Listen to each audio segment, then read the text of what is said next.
So here again, returning to this diagram here, so we see there's the foramen magnum, spinal cord, ends at L1 as the conus medullaris, terminal phylum continues downward, and then if you look closely, you can see the three layers. So the pia mater is on top of, covering the spinal cord. I did not draw it here, but it's here.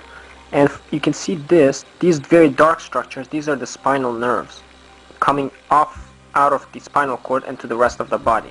Between the spinal nerves, here you can see these triangular shape like structures. See this?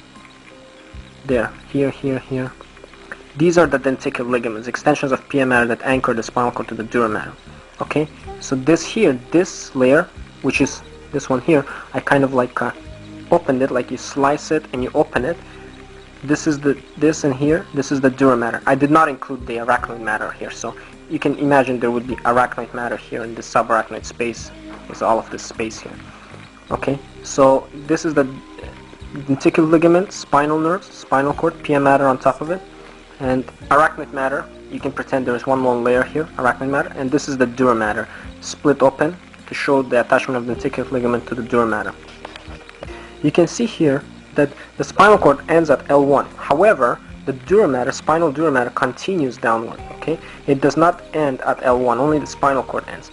The spinal dura mater continues. It actually doesn't end here too. This diagram is not very showing accurately, but this dura mater, spinal dura mater, continues all the way down to S2. Here you can see C1, L1 end of the spinal cord as conus medullaris, terminal phylum in the center.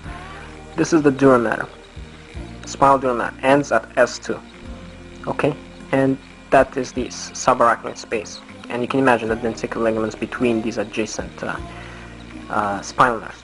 Now, one more thing here. See this structure here. These are spinal nerves. In here, because they're spinal cord, the spinal nerves emerge like so, like in an organized fashion. However, because the spinal cord ends here, it ends at L1 or L2.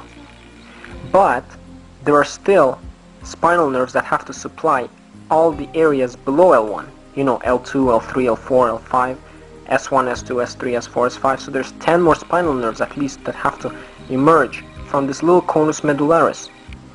10 more.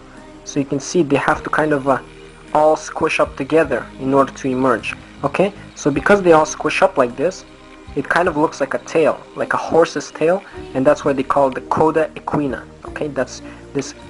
Only this area here is called the coda equina. Now we look at the structure of the spinal cord in closer view. The spinal cord itself. So this is the spinal cord. This is cut, and you look what's in there inside of it. So you see this area around is the white area. That's called the white matter. And then the dark part in center looks like an H or a butterfly. That's the gray matter. White matter, gray matter. And in the center is a little opening. Usually it closes by adulthood. Central canal. Okay, now there are a bunch of grooves in the spinal cord. So this is looking at it from the front view, anterior view, and that's the back, posterior. Because this is the anterior, we say this is anterior median fissure. Fissure and sulcus, they both mean grooves. Fissure is a deep groove, sulcus is not a very deep groove.